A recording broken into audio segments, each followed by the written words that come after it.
Hola, buenos días. Mi nombre es Karen Guadalupe Jiménez Medina y yo les voy a hablar de la infección de vías urinarias en la gestación. La infección de vías urinarias es causada mayormente por bacterias que ingresan a la uretra y luego van a la vejiga. La infección se desarrolla con mayor frecuencia en la vejiga, pero también puede propagarse a los riñones. Y las mujeres tienden a contraer con más frecuencia estas infecciones, dado a que la uretra es más corta y está más cerca al ano que en los hombres. En el embarazo se añaden unas modificaciones tanto fisiológicas como anatómicas que elevan el riesgo de padecer una infección por vías urinarias, y la más importante sería la dilatación pielocalicial, a la que se le van a contribuir factores tanto mecánicos y hormonales, dando lugar a un hidroureter o una hidronefrosis. Y esta ectasia uterorrenal puede albergar hasta 200 mililitros de orina, y la compresión mecánica del útero y de la vena ovárica sobre el uréter derecho se va a iniciar hacia el final del primer trimestre. La dextrorotación uterina, la interposición del colon sigmoide y el tránsito en paralelo del uréter y de los vasos ováricos en el lado izquierdo también van a favorecer el predominio derecho de la compresión ureteral, y es por esto que 9 de cada 10 casos de pielonefritis agudas asientan sobre el lado derecho. La influencia hormonal, tanto de progesterona como de algunas prostaglandinas, disminuye el tono y la contractilidad del uréter, y esto favorece el reflujo vesicoureteral. Otro factor es que el vaciado vesical incompleto también facilita el reflujo y la migración bacteriana ascendente. Y bueno, continuando con las causas que nos pueden llevar a la embarazada a tener una infección de vías urinarias, es que los estrógenos pueden inducir a una hiperemia en el trigono, y esto indirectamente va a favorecer la adherencia de los gérmenes sobre el epitelio.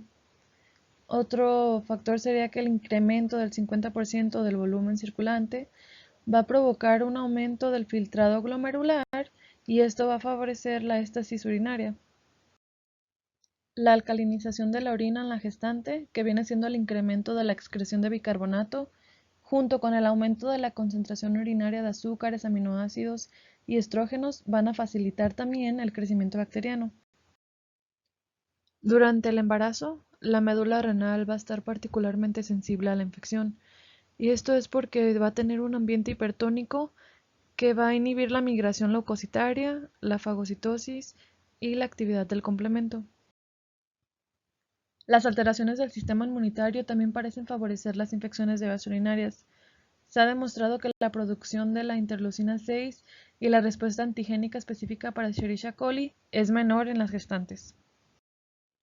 Manifestaciones clínicas: dolor o sensación de ardor al orinar, turbiedad, mal olor o presencia de sangre en la orina, necesidad de orinar con más frecuencia de lo habitual e imposibilidad de hacerlo aunque se tengan muchas ganas.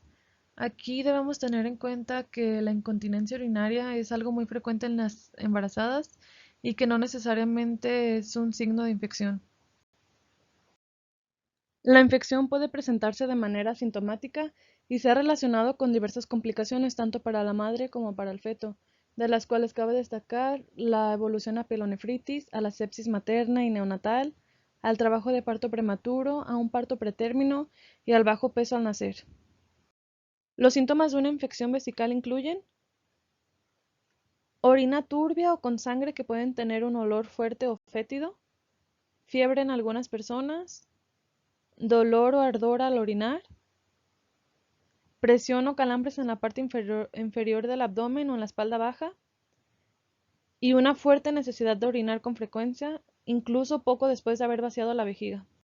Si la infección se propaga a los riñones, los síntomas pueden incluir escalofríos y temblores o sudoración nocturna, que sientan una fatiga y sensación de indisposición general, fiebre por encima de 38.3, dolor de costado en la espalda o la entrepierna, que la piel esté ruborizada, enrojecida o que se sienta caliente. Se pueden presentar cambios mentales o confusión, náuseas y vómitos, y un dolor abdominal muy fuerte. Dentro de los métodos de diagnóstico, a toda mujer embarazada se le debe de realizar un examen de orina en el momento en el que se inscribe al control prenatal, y se debe repetir en la semana 26 y 28 o 6 semanas luego de la inscripción.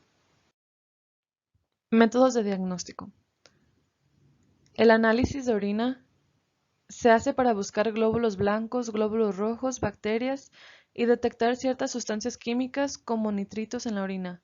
La mayoría de las veces este examen puede diagnosticar una infección.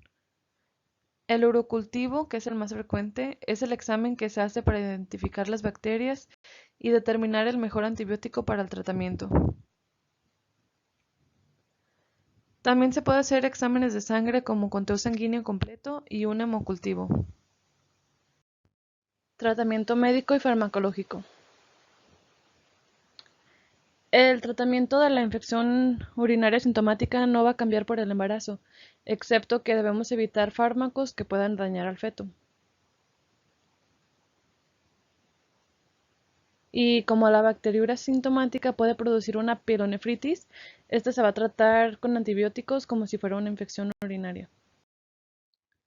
La selección del antibacteriano se basa en la susceptibilidad individual y local y en los patrones de resistencia, pero una buena elección inicial empírica incluye cefalexina, nitrofurantoína o trimetroprima con sulfametoxazol.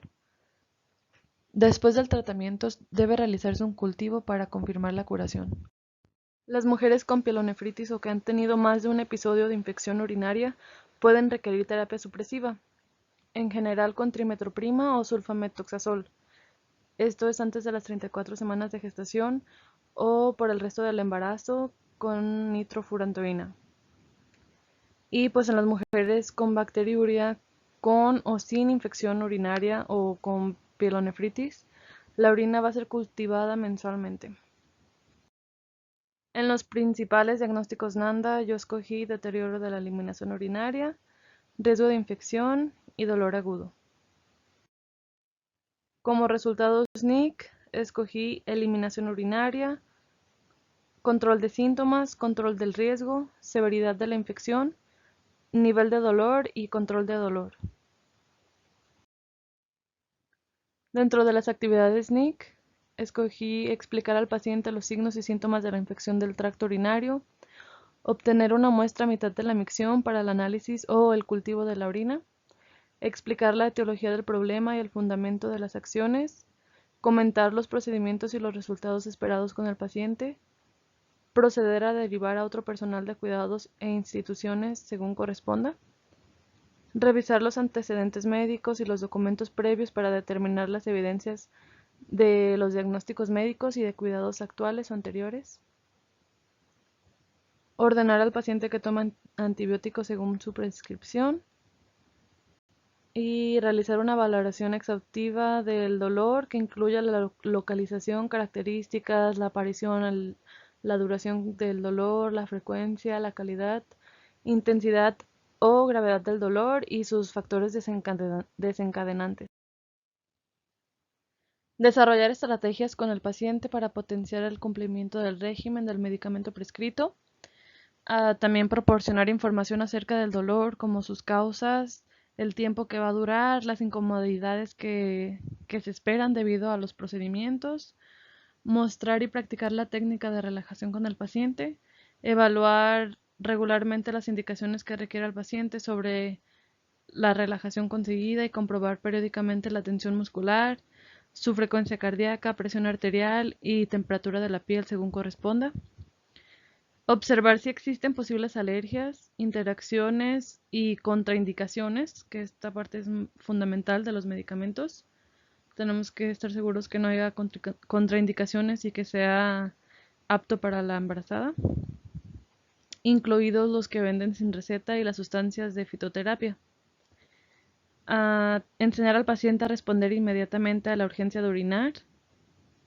Y por último, monitorizar la eliminación urinaria, incluyendo la frecuencia, la consistencia, el olor, el volumen y color. Y de mi parte sería todo. Les dejo la bibliografía. Muchas gracias por su atención.